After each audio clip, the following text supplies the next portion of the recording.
بسم اللہ الرحمن الرحیم الحمدللہ رب العالمین والصلاة والسلام علی سید الانبیاء والمرسلین۔ ناظرین کرام السلام علیکم ورحمۃ اللہ وبرکاتہ۔ میں ہوں تسلیم احمد صابری اور آپ پروگرام دیکھ رہے ہیں آدم سے خاتم تک۔ گزشتہ پروگرام میں ہم نے معراج شریف کے آغاز، سرکار دو عالم صلی اللہ علیہ وآلہ وسلم کی بیت المقدس تشریف آوری، پھر وہاں انبیاء کرام کی جماعت کی امامت، جنت اور دوزخ کے مشاہدات، اور پھر آپ کی 7ویں آسمان تک پرواز کی تفصیل ذکر کی تھی۔ ہم نے دیکھا کہ ہر آسمان پر کس طرح رسول اللہ صلی اللہ علیہ وآلہ وسلم کا خیر مقدم کرنے کے لیے بڑے بڑے جلیل القدر اور برگزیدہ پیغمبر موجود تھے، اور ہر ایک نے حضور نبی کریم صلی اللہ علیہ وآلہ وسلم کو اپنے درمیان پا کر خوشی کا اظہار کیا۔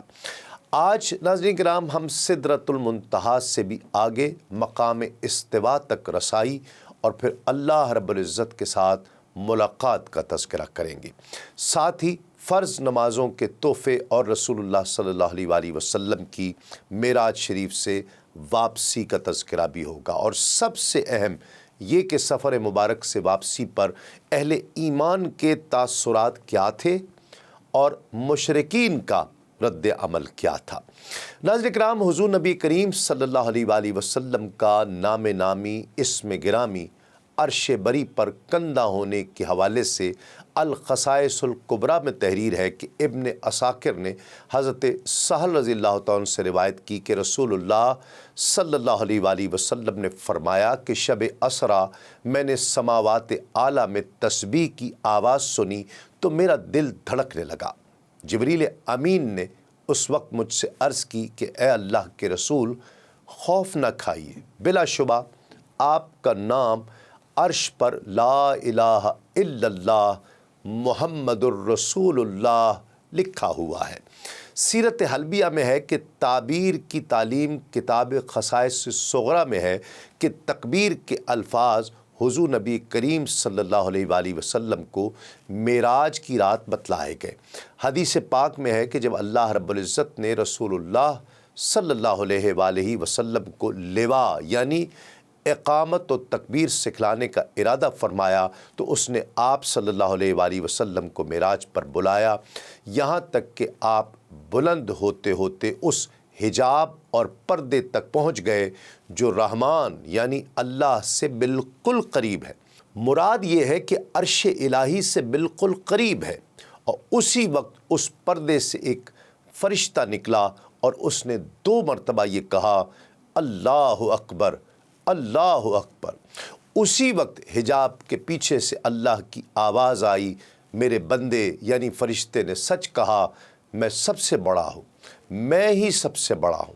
اس کے بعد اسی فرشتے نے کہا، اشہد ان لا الہ الا اللہ۔ حجاب کے پیچھے سے پھر آواز آئی، میرے بندے نے سچ کہا، میرے سوا کوئی عبادت کے لائق نہیں ہے۔ پھر فرشتے نے کہا، وَأَشْهَدُ أَنَّ مُحَمَّدًا رَسُولُ اللَّهِ۔ اس پر حجاب کے پیچھے سے آواز آئی، میرے بندے نے سچ کہا، میں نے ہی محمد کو رسول بنا کر بھیجا ہے۔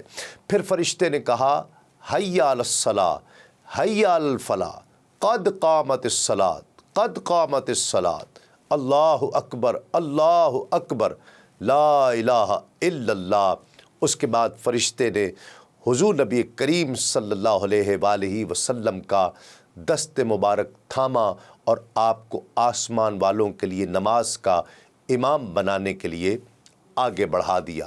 اللہ اکبر، کیا مرتبہ ہے، کیا مقام ہے، کیا فضیلت ہے ہمارے آقا صلی اللہ علیہ وآلہ وسلم کی۔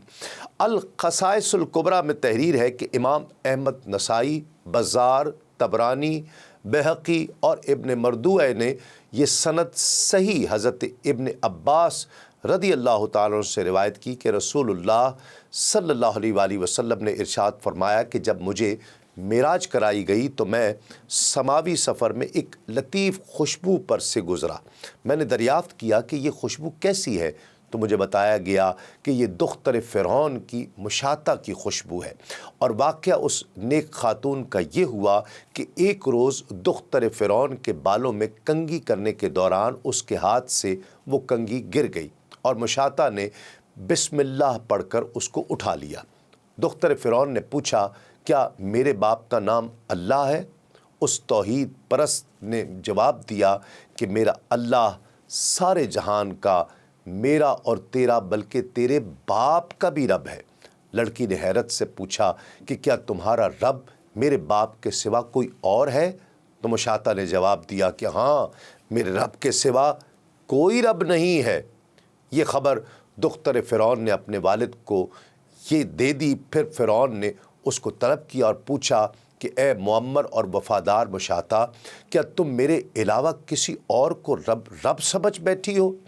تو پرستار توحید مشاطہ جواب دیتی ہے کہ میرا رب اور تیرا بھی اور ساری کائنات کا تو وہی ایک رب ہے جو رب السماوات والارض ہے۔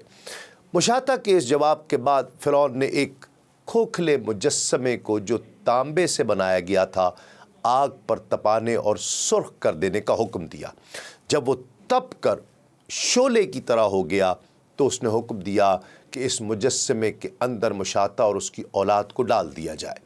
تو سپاہیوں نے ایک ایک کر کے اس کی اولاد کو اس میں ڈالا، یہاں تک کہ شیر خوار بچے کو بھی اس میں ڈال دیا۔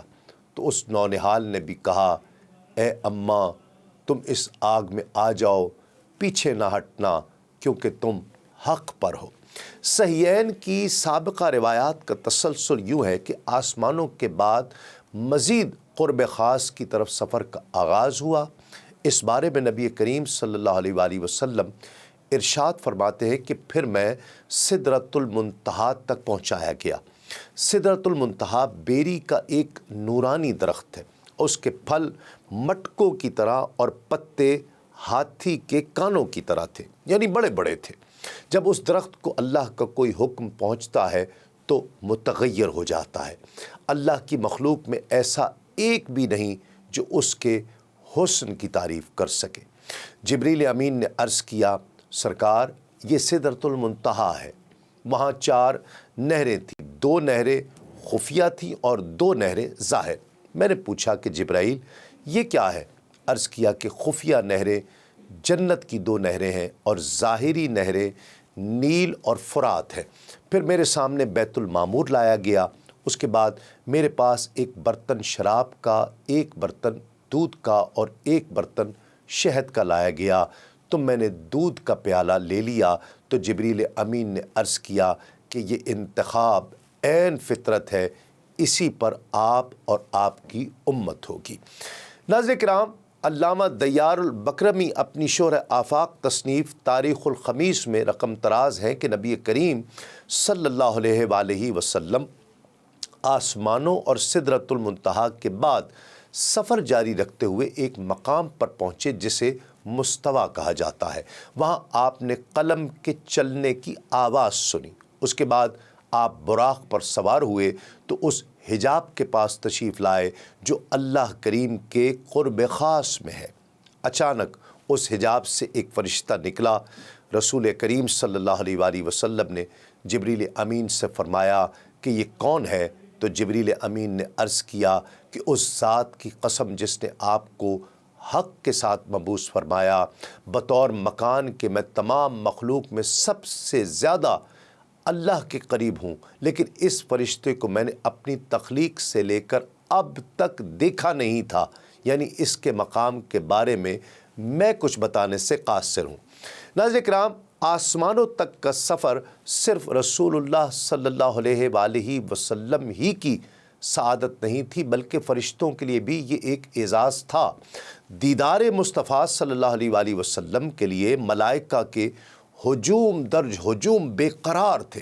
در منصور میں لکھا ہے کہ مشاہدات آسمانی کے نورانی جلووں کے بعد تاجدار کائنات صلی اللہ علیہ وآلہ وسلم کو سدرۃ المنتہا کے مقام تک لے جایا گیا، اور یہ وہ مقام عظیم ہے جہاں آ کر ملائکہ یہاں تک کہ دیگر انبیاء اور رسل کی بھی پرواز ختم ہو جاتی ہے، جہاں مقرب فرشتوں کے بھی پر جلتے ہیں، گویا ملاقات کا سارا نظام اور عالم امکان کی ساری بلندیاں سدرۃ المنتہا پر تمام ہو جاتی ہے۔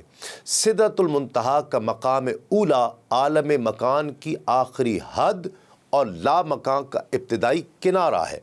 اس مقام پر تفسیر نیشاپوری اور تفسیر در منصور میں ایک حدیث نقل کی گئی ہے کہ فرشتے اللہ رب العزت کی بارگاہ اقدس میں دعا مانگتے ہیں کہ اے کائنات کے مالک، جس محبوب صلی اللہ علیہ وآلہ وسلم کی خاطر تو نے یہ کائنات تخلیق فرمائی، جس پر تو اپنی زبان قدرت سے ہمہ وقت درود بھیجتا ہے، اور ہم بھی تیرے حکم کی تعمیل میں اس ہستی پر درود و سلام کا نذرانہ بھیجتے ہیں، آج وہی مہمان ذی وقار تشریف لا رہے ہیں۔ اے باری تعالیٰ، ہمیں اپنے اس رسول محتشم صلی اللہ علیہ وآلہ وسلم کا بے نقاب جلوہ عطا فرما دے۔ اللہ پاک نے ان مقرب ملائکہ کی دعا کو شرف قبولیت بخشا اور فرمایا کہ تم ساری کائنات آسمانی سے سمٹ کر اس درخت سدرۃ المنتہا پر بیٹھ جاؤ۔ فرشتے ہجوم در ہجوم امڈ آئے، فرشتوں کی اتنی کثرت ہوئی کہ وہ درخت ان کے نور کے سائے میں آ گیا۔ فرشتوں نے اللہ سے حضور نبی کریم صلی اللہ علیہ وآلہ وسلم کی زیارت کی خواہش کا اظہار کیا تو انہیں اجازت دی گئی۔ فرشتوں نے سدرہ یعنی وہ بیری کے درخت کو اپنی کثرت سے چھپا لیا تاکہ نبی کریم صلی اللہ علیہ وآلہ وسلم کی زیارت کر سکیں۔ اس بات کو قرآن مجید میں اللہ رب العزت نے یوں ارشاد فرمایا، اعوذ باللہ من الشیطان الرجیم اذ یغشی السدرۃ ما یغشی، جب سائے میں لے کر چھپا لیا سدرہ کو جس نے کہ چھپا لیا۔ سدرۃ المنتہا کے مقام عظیم پر قدسیان فلک کو مہمان ذی وقار کے دیدار فرحت آثار کا لازوال شرف حاصل ہوا۔ بقول شاعر، رخ مصطفیٰ ہے وہ آئینہ کہ اب ایسا دوسرا آئینہ نہ ہماری بزم خیال میں، نہ دکان آئینہ ساز میں۔ ناظرین کرام، جب مہمان عرش آگے بڑھنے لگے تو جبریل امین رک گئے۔ حضور نبی کریم صلی اللہ علیہ وآلہ وسلم نے ارشاد فرمایا، جبریل آگے چلو۔ جبریل امین نے عرض کیا، حضور اگر میں ایک چونٹی برابر بھی آگے بڑھا تو تجلیات الہی کے پرتو سے چل جاؤں گا۔ سبحان اللہ، اور سدرۃ المنتہا میرے آقا کے زیر پا ہے۔ جبریل امین نے خود ہی فرمایا تھا کہ آج تک میری آخری حد سدرۃ المنتہا تھی، لیکن شب معراج نبی پاک صلی اللہ علیہ وآلہ وسلم کے صدقے مجھے سدرۃ المنتہا سے آگے جانے کی اجازت مل گئی۔ مقام استوا کے قریب حضرت جبریل کے رکنے کے بعد اب نبی کریم صلی اللہ علیہ وآلہ وسلم اکیلے آگے چلے۔ آپ اندھیرے والے حجابات سے گزرتے چلے گئے، حتیٰ کہ 70,000 ایسے دبیز حجابات سے بھی تجاوز کر گئے جن میں سے ہر ایک کی طوالت 500 برس کے برابر تھی، اور ہر حجاب کے درمیان 500 برس کا فاصلہ تھا۔ تو ایک مقام پر براق رک گیا۔ وہاں آپ صلی اللہ علیہ وآلہ وسلم نے رفرف نامی ایک سبز خیمہ ملاحظہ فرمایا جس کی روشنی سورج کی روشنی سے بھی زیادہ تھی۔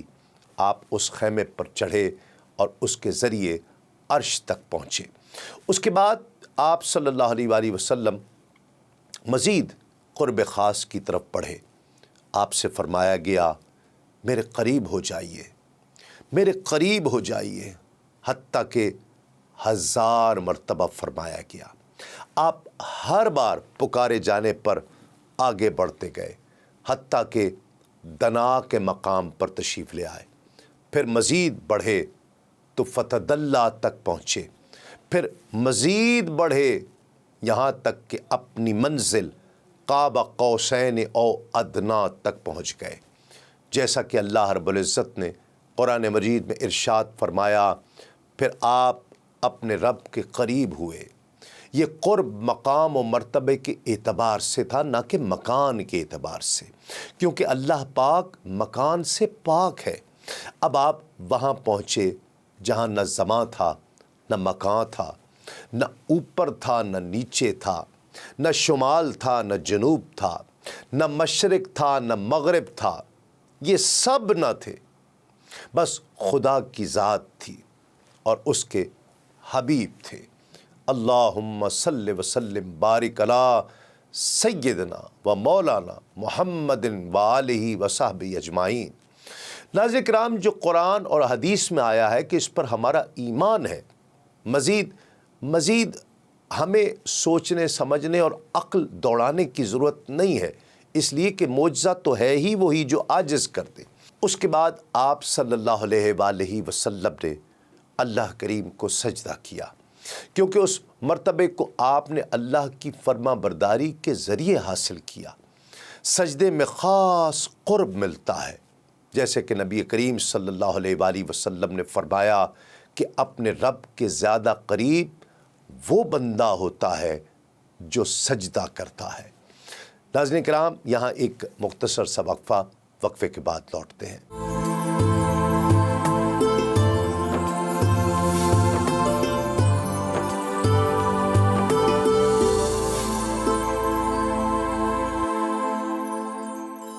ناظرین کرام، خوش آمدید، آپ پروگرام دیکھ رہے ہیں آدم سے خاتم تک۔ نمازوں کی فرضیت کے حوالے سے صحیح مسلم کی ایک روایت اس طرح سے ہے کہ اللہ رب العزت نے اپنے محبوب صلی اللہ علیہ وآلہ وسلم کو ہر دن رات 50 نمازوں کا تحفہ بھی عطا فرمایا۔ واپس تشریف لاتے ہوئے جب آپ حضرت موسیٰ علیہ السلام کے پاس پہنچے تو انہوں نے عرض کی کہ آپ کے رب نے آپ کی امت پر کیا فرض فرمایا؟ آقا علیہ الصلوۃ والسلام نے ارشاد فرمایا، یومیہ 50 نمازیں۔ اس پر حضرت موسیٰ علیہ السلام نے عرض کی کہ واپس اپنے رب کے پاس جائیے اور اس سے کمی کا سوال کیجیے، کیونکہ آپ کی امت سے یہ نہیں ہو سکے گا۔ میں نے بنی اسرائیل کو آزما لیا ہے اور ان کا تجربہ کر لیا ہے۔ آپ صلی اللہ علیہ وآلہ وسلم واپس رب تعالیٰ کی بارگاہ میں حاضر ہوئے اور عرض کیا، اے میرے رب، میری امت پر تخفیف فرما دے۔ اللہ رب العزت نے 5 نمازیں کم کر دیں۔ آپ صلی اللہ علیہ وآلہ وسلم واپس تشریف لائے، حضرت موسیٰ علیہ السلام کے پاس سے گزرے، فرمایا اللہ رب العزت نے 5 نمازیں کم کر دی ہیں۔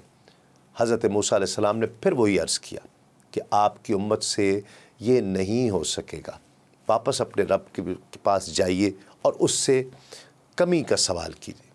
یہ سلسلہ ناظرین کرام یوں ہی چلتا رہا کہ آپ صلی اللہ علیہ وآلہ وسلم رب تعالیٰ کی بارگاہ میں حاضر ہوتے تو وہ 5 نمازیں کم فرما دیتا، پھر حضرت موسیٰ علیہ السلام کے پاس تشریف لاتے تو وہ اور کمی کا عرض کر کے واپس رب تعالیٰ کی بارگاہ میں بھیج دیتے، یہاں تک کہ اللہ رب العزت نے فرمایا، اے محمد صلی اللہ علیہ وآلہ وسلم، دن اور رات میں یہ 5 نمازیں ہیں اور ہر نماز کا ثواب 10 گنا ہے۔ اس طرح نمازیں 5 ہیں لیکن اجر 50 کا ہے۔ جو نیکی کا ارادہ کرے پھر اسے نہ کرے تو اس کے لیے 1 نیکی لکھ دی جائے گی، اور اگر کر لے تو 10 نیکیاں لکھی جائیں گی، اور جو برائی کا ارادہ کرے پھر اس سے باز رہے تو اس کے نامہ اعمال میں کوئی برائی نہیں لکھی جائے گی، اور اگر برا کام کر لیا تو 1 برائی 1 ہی لکھی جائے گی۔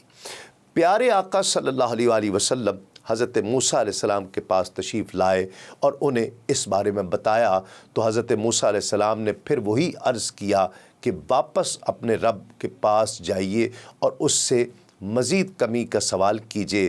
اس پر آپ صلی اللہ علیہ وآلہ وسلم نے فرمایا، میں اپنے رب کے پاس اتنی بار گیا ہوں کہ اب مجھے جاتے ہوئے حیا آتی ہے۔ یوں 5 نمازیں فرض ہو گئیں لیکن ثواب 50 نمازوں کا۔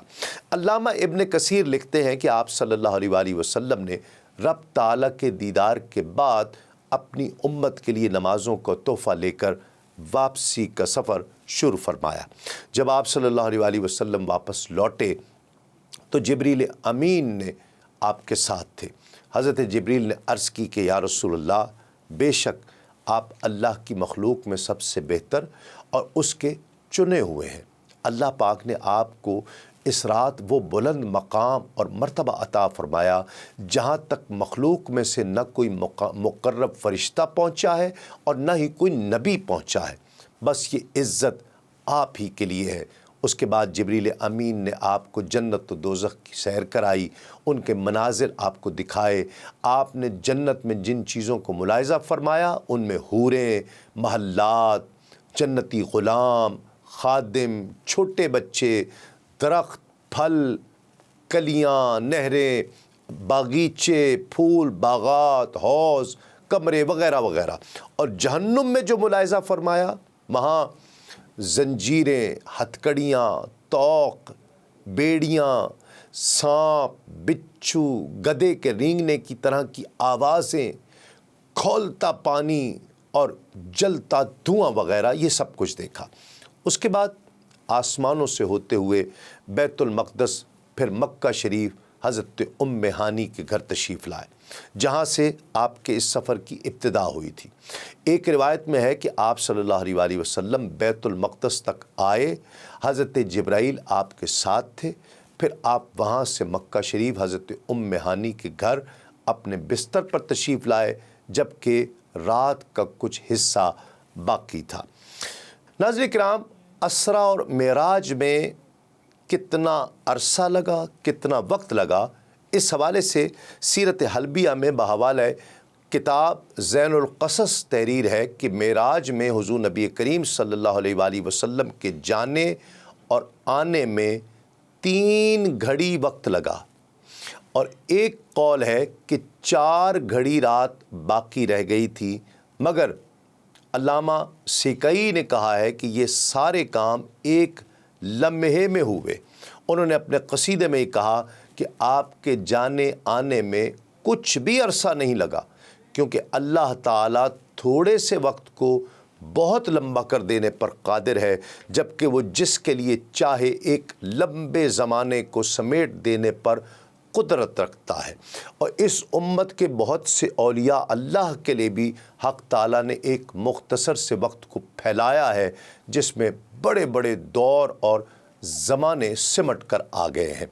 الخصائص الکبریٰ میں تحریر ہے کہ سفر معراج سے واپسی پر نبی کریم صلی اللہ علیہ وآلہ وسلم نے اپنے سفر کی رویداد سب سے پہلے اپنی چچا زاد بہن حضرت ام ہانی کو بتائی، جن کے یہاں حضور نبی کریم صلی اللہ علیہ وآلہ وسلم نے اس رات قیام فرمایا تھا، اور ساتھ میں اس عزم کا بھی اظہار فرمایا کہ میں یہ تمام واقعہ اہل مکہ کو بھی بتاؤں گا۔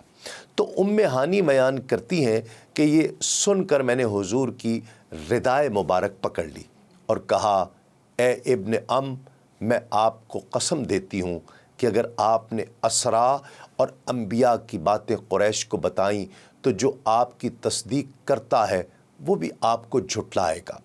پھر حضور نبی کریم صلی اللہ علیہ وآلہ وسلم نے اپنا دست مبارک ناراضگی کے ساتھ انداز میں ردا پر مارا، جس کے باعث چادر کا حصہ میری گرفت سے نکل گیا۔ چادر آپ کی کمر مبارک سے اوپر ہو گئی اور میں نے آپ کے شکم اطہر کی شکنوں کو دیکھا، گویا وہ ایک شکن آلود کاغذ کی شکنوں کی طرح تھی، اور اس وقت میں نے آپ کے قلب اطہر کے پاس سے ایسا نور چمکتا ہوا دیکھا جس سے میری آنکھیں خیرہ ہو گئیں، تو میں بے اختیار سجدے میں گر پڑی۔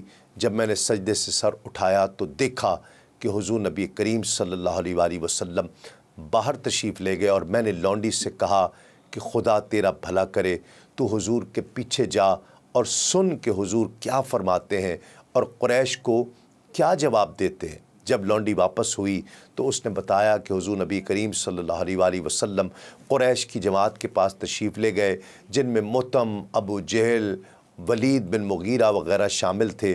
حضور نے ارشاد فرمایا کہ آج رات میں نے عشاء کی نماز اس مسجد میں پڑھی اور فجر کی بھی، اور ان دونوں نمازوں کے درمیان وقفے میں بیت المقدس ہو کر آیا۔ انبیاء علیہ السلام کی ایک جماعت مجھے ملی، جن میں حضرت ابراہیم علیہ السلام اور دیگر پیغمبر شامل تھے۔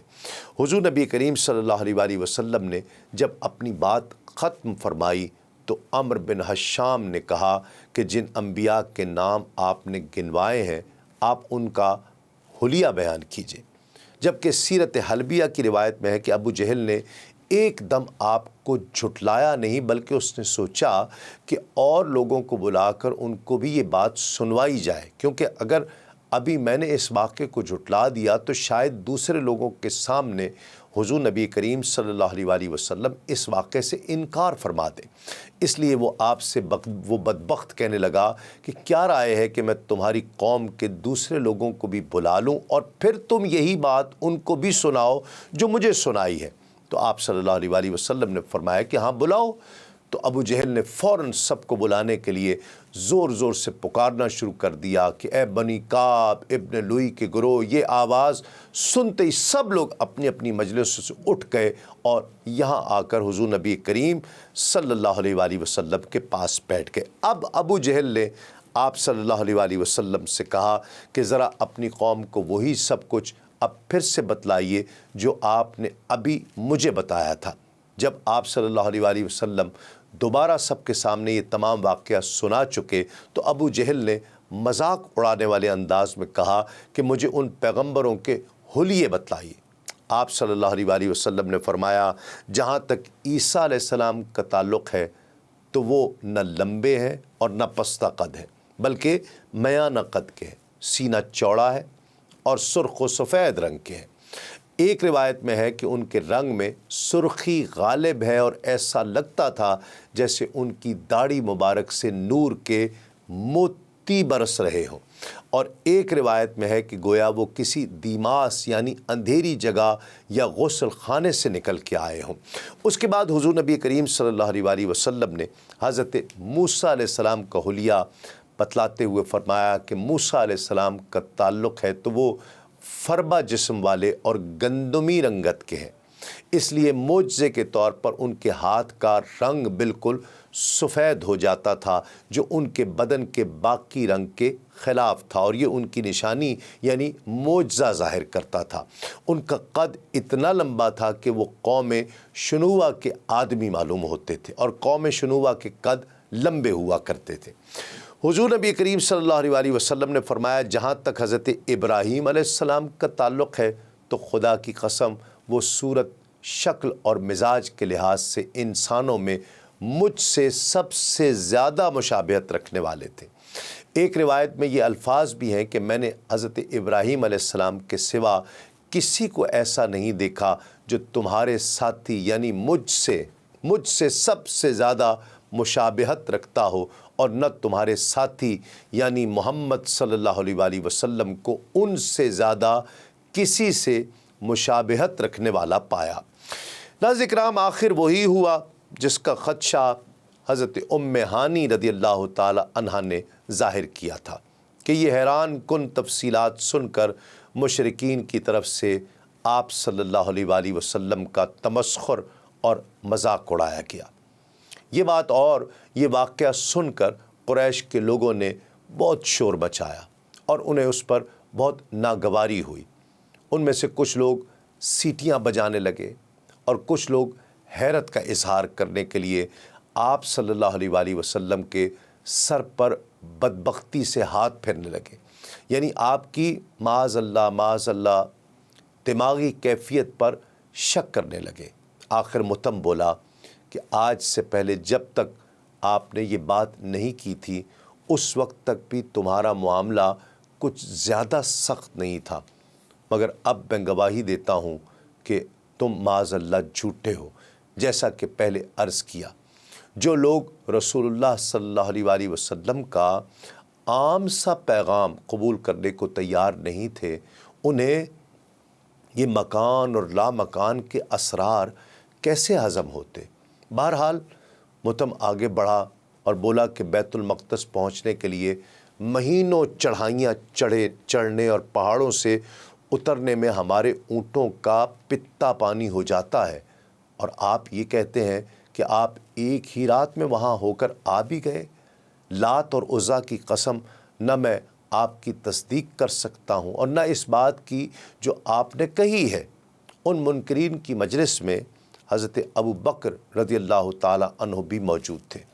انہوں نے متم کی گوشمالی کرتے ہوئے کہا کہ متم، تو نے اپنے بھتیجے یعنی محمد صلی اللہ علیہ وآلہ وسلم کو بہت بری بات کہی ہے اور ان کے ساتھ بہت بری طرح پیش آیا ہے۔ تو انہیں جھوٹا کہتا ہے، مگر میں گواہی دیتا ہوں کہ وہ سچے ہیں۔ اللہ اکبر۔ اور اس تصدیق کے باعث ابو بکر ہمیشہ کے لیے صدیق بلکہ صدیق اکبر قرار پائے۔ امام جلال الدین سیوطی لکھتے ہیں کہ مطعم بن عدی نے امتحان لیتے ہوئے آپ صلی اللہ علیہ وآلہ وسلم سے کہا کہ اے محمد صلی اللہ علیہ وآلہ وسلم، ہمیں بیت المقدس کا نقشہ اور تفصیل بتاؤ۔ اس کا مقصد یہ تھا کہ اس طرح حضور نبی کریم صلی اللہ علیہ وآلہ وسلم کا سچ جھوٹ کھل کر سامنے آ جائے گا۔ مگر ایک قول یہ ہے کہ یہ سوال حضرت ابو بکر صدیق رضی اللہ تعالی عنہ نے کیا تھا، اور انہوں نے مشرکوں کے سامنے آپ سے یہ عرض کیا تھا کہ ہمیں بیت المقدس کا نقشہ بتلائیے، کیونکہ میں وہاں جا چکا ہوں۔ بہرحال حضور نبی کریم صلی اللہ علیہ وآلہ وسلم نے بیت المقدس کی ٹھیک نقشہ کشی کرتے ہوئے فرمایا کہ میں رات کے وقت میں بیت المقدس پہنچا اور رات ہی میں وہاں سے واپس ہوا، یعنی آنکھیں ٹھیک نقشہ نہیں دیکھ سکیں۔ آپ صلی اللہ علیہ وآلہ وسلم نے اتنا ہی فرمایا کہ اسی وقت جبریل امین آپ کے پاس حاضر ہوئے اور انہوں نے پورا بیت المقدس آپ کی نظروں کے سامنے رکھ دیا۔ آپ اس کو دیکھتے رہے اور لوگوں کو بتلاتے رہے کہ اس کا ایک دروازہ ایسا جو فلاں جگہ پر ہے، ایک دروازہ ایسا ہے جو فلاں جگہ پر ہے، وغیرہ۔ اس طرح آپ بیت المقدس کے متعلق صحیح باتیں بتلاتے رہے، اور حضرت ابو بکر صدیق رضی اللہ تعالیٰ حضور نبی کریم صلی اللہ علیہ وسلم کی ہر اطلاع پر یہی کہتے رہے کہ آپ نے سچ کہا، میں گواہی دیتا ہوں کہ آپ اللہ کے رسول ہیں۔ یہاں تک کہ آپ نے خاص مسجد کا نقشہ بتلانا شروع کیا، اور یہ بات ظاہر ہے کہ قریش میں سے جو بھی بیت المقدس جا چکا تھا اس نے آپ کی بتائی ہوئی ہر تفصیل کی تصدیق کی۔ ناظرین کرام، ایک وقفے کے بعد یہ تذکرہ جاری رہے گا۔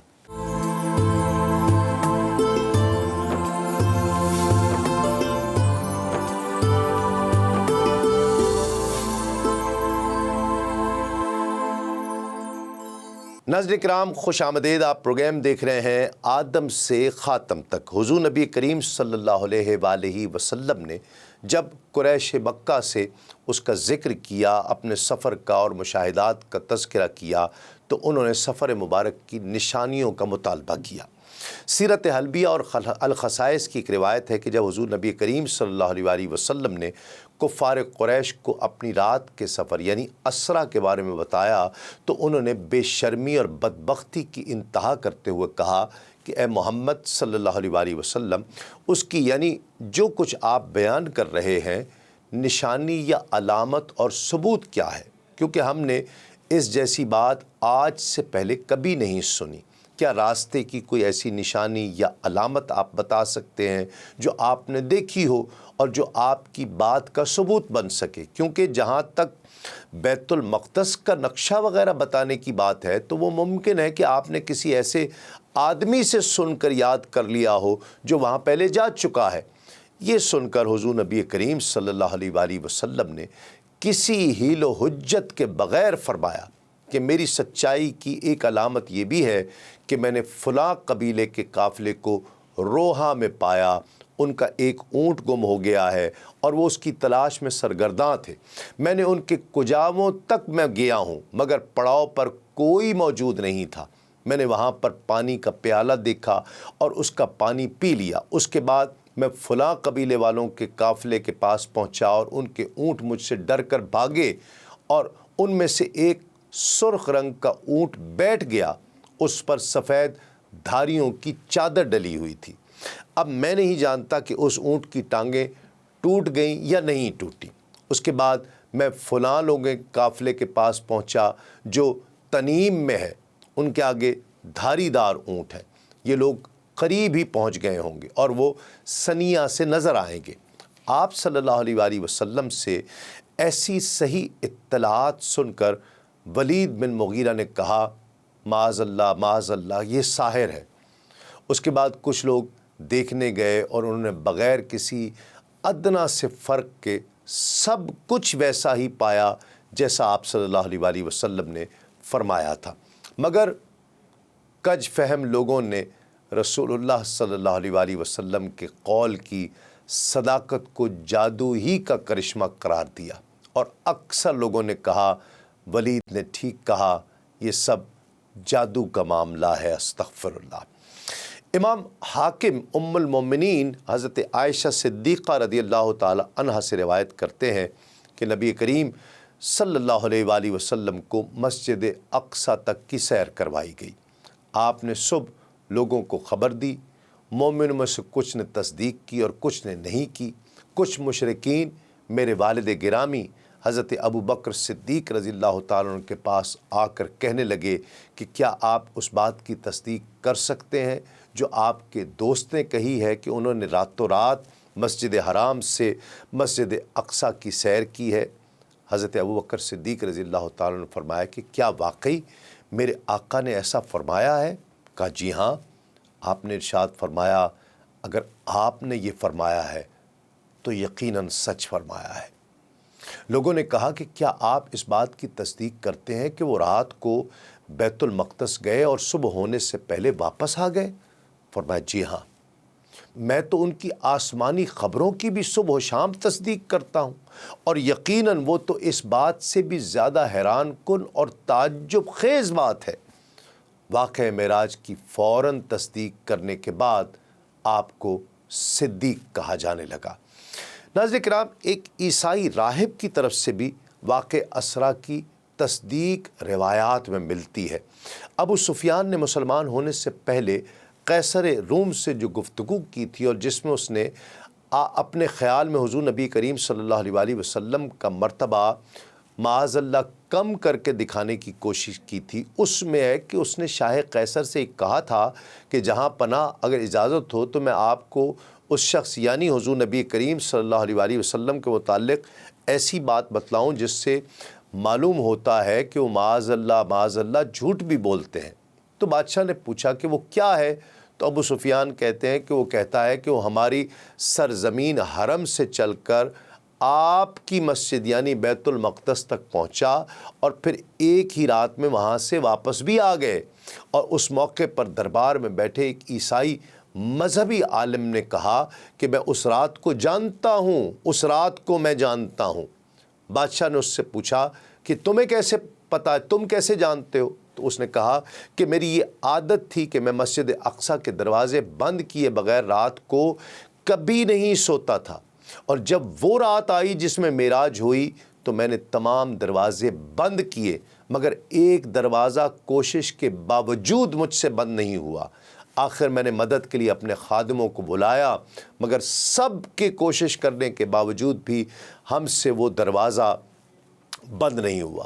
آخر میرے ساتھیوں نے کہا کہ شاید اوپر کی دیوار کچھ نیچے کو بیٹھ گئی ہے جس سے دروازہ دب گیا ہے اور کواڑ بند نہیں ہو رہے، اس لیے اس وقت اس کو یوں ہی چھوڑ دیتے ہیں، کل کسی بڑھئی کو بلا کر اس کی مرمت کروا دیں گے۔ تو ہم نے دروازہ کھلا چھوڑ دیا۔ صبح میں پھر اس دروازے پر پہنچا تو کیا دیکھتا ہوں کہ دروازے کے سامنے جو پتھر تھا وہ سرکا ہوا تھا۔ ادھر میں نے دیکھا کہ اس میں ایسے نشانات ہیں جیسے وہاں کوئی جانور باندھا گیا ہو، یعنی براق کے باندھنے کے نشانات تھے، اور میں نے دیکھا کہ دروازے کے بند ہونے میں اس وقت کوئی رکاوٹ نہیں تھی۔ میں سمجھ گیا کہ دروازہ بند نہ ہونے کی وجہ وہ تھی جو میں قدیم مذہبی کتب میں پڑھ چکا تھا کہ ایک نبی بیت المقدس سے آسمانوں کی طرف معراج کا سفر کرے گا۔ میں نے اپنے ساتھیوں کو بتایا کہ رات دروازہ بند نہ ہونے کی وجہ کیا تھی۔ ناظرین کرام، 5 نمازوں کی فرضیت کی تفصیل ذکر کرتے ہیں کہ اسی روز اللہ رب العزت نے زوال کے وقت جبریل امین کو بھیجا تاکہ جبریل امین حضور نبی کریم صلی اللہ علیہ وآلہ وسلم کو اوقات نماز کے بارے میں اور کیفیت نماز کے بارے میں فرمان خداوندی سے آگاہ کرے۔ اس لیے 2 روز جبریل امین ہر نماز کے وقت تشریف لاتے رہے۔ وہ حضور نبی کریم صلی اللہ علیہ وآلہ وسلم سے امامت کرواتے اور صحابہ کرام کی جماعت ان اوقات میں اپنے ہادی و مرشد اپنے آقا صلی اللہ علیہ وآلہ وسلم کی اقتداء میں نماز ادا کرتی۔ متعدد صحابہ سے برگزیدہ محدثین نے یہ حدیث روایت کی ہے کہ ابن عباس رضی اللہ تعالی عنہما بیان کرتے ہیں کہ رسول اللہ صلی اللہ علیہ وآلہ وسلم نے فرمایا کہ جبرائیل نے بیت اللہ کے قریب مجھے 2 مرتبہ نماز پڑھائی۔ ایک مرتبہ جب سورج تسمے کے برابر ڈھل گیا تو انہوں نے مجھے ظہر پڑھائی، اور جب ہر چیز کا سایہ اس چیز کے مثل ہو گیا تو انہوں نے مجھے عصر پڑھائی، اور جس وقت روزہ دار افطار کرتا ہے اس وقت مجھے مغرب پڑھائی، اور شفق ختم ہو جانے پر مجھے عشاء پڑھائی، اور جس وقت روزہ دار پر کھانا پینا حرام ہو جاتا ہے اس وقت فجر پڑھائی۔ بس اگلا روز ہوا تو انہوں نے مجھے ظہر اس وقت پڑھائی جب ہر چیز کا سایہ اس چیز کے مثل ہو گیا، اور جب ہر چیز کا سایہ 2 مثل ہو گیا تو مجھے عصر پڑھائی، اور جس وقت روزہ دار افطار کرتا ہے اس وقت مجھے مغرب پڑھائی، اور تہائی رات گزرنے پر مجھے عشاء پڑھائی، اور صبح روشن ہو جانے پر نماز فجر پڑھائی۔ پھر وہ میری طرف متوجہ ہوئے اور کہا کہ محمد صلی اللہ علیہ وآلہ وسلم، یہ آپ سے پہلے انبیاء علیہ السلام کا وقت ہے، اور نمازوں کا وقت انہی 2 اوقات کے مابین ہے۔ ناظرین کرام، یہاں ایک مسئلہ تحقیق طلب ہے کہ اس روز کتنی رکعتیں فرض ہوئی۔ اس میں علماء کے 3 قول ہیں۔ پہلا قول یہ ہے کہ اس روز صبح کی 2 رکعت، ظہر اور عصر کی 4 رکعت، مغرب کی 3 رکعت اور عشاء کی 4 رکعت فرض کی گئی۔ بعد میں مسافر کے لیے اس میں تخفیف کی گئی، اور جن نمازوں کی 4 رکعت تھیں 4 کے بجائے 2 کر دی گئی، لیکن صبح کی 2 رکعت اور مغرب کی 3 رکعت جوں کی توں باقی رہی۔ دوسرا قول یہ ہے کہ شب اسرا مغرب کے علاوہ تمام نمازوں کی 2 رکعتیں فرض کی گئیں، اور ہجرت کے بعد مسافر کے لیے وہی 2 رکعت باقی رہیں، لیکن مقیم کے لیے ظہر، عصر اور عشاء کی 4 رکعت کر دی گئیں۔ اس اختلاف کو علامہ ابن کثیر نے یوں دور کیا ہے کہ ہجرت سے پہلے مسلمان 2 رکعت صبح کے وقت، 2 رکعت شام کے وقت ادا کیا کرتے۔ شب اسرا جب 5 نمازیں فرض کی گئیں تو ظہر، عصر اور عشاء کی 2 سے بڑھا کر 4 رکعت کر دی گئی، اور مغرب کی نماز 2 کے بجائے 3 رکعت اور صبح کی نماز علی حالہ 2 رکعت رہنے دی گئیں۔ بعد میں مسافروں کے لیے 4 رکعت والی نماز میں تخفیف کی گئی اور انہیں 2 کر دیا گیا۔ ناظرین کرام، حضور نبی کریم صلی اللہ علیہ وآلہ وسلم کے اس عظیم معجزے سفر معراج کا ہم نے تذکرہ کرنے کی سعادت حاصل کی، اور کوشش کی کہ مستند حوالوں سے، مستند کتب سے، سیرت کی اور تاریخ کی مستند کتب سے آپ کے لیے اس واقعہ معراج، اس سفر معراج کو پیش کیا جائے، اور اس کے چیدہ یقیناً اس پروگرام میں اتنا وقت نہیں ہوگا کہ ہم تفصیل کے ساتھ سارا واقعہ ذکر کریں، لیکن اس کے چیدہ تذکرہ ہم نے کرنے کی سعادت حاصل کی۔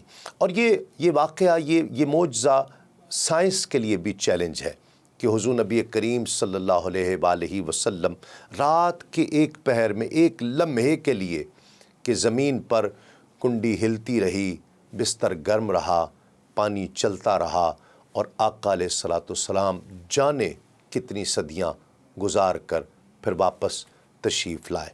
ناظرین کرام، حضور نبی کریم صلی اللہ علیہ وآلہ وسلم کا سفر معراج پر جانا، معراج کے لیے، رب سے ملاقات کے لیے جانا جتنا حیران کن ہے، جتنا مشکل ہے، جتنا کٹھن ہے اس کو سمجھنا، اس سے زیادہ معراج سے واپس لوٹ آنا اس کو سمجھنا مشکل ہے کہ رب تعالیٰ کی زیارت کر کے، رب تعالیٰ سے ملاقات کر کے واپس اپنی امت کے لیے لوٹ آنا، یہ اس سے زیادہ کٹھن ہے۔ تب زمین کو کہیں قرار آیا، آپ جب آسماں سے لوٹ آئے۔ ناظرین کرام، آج کے لیے اتنا ہی. دیکھتے رہیے آدم سے خاتم تک صرف سنو ٹی وی پر. تسلیم احمد صابری کو اجازت دیجیے. السلام علیکم. تسلیمات.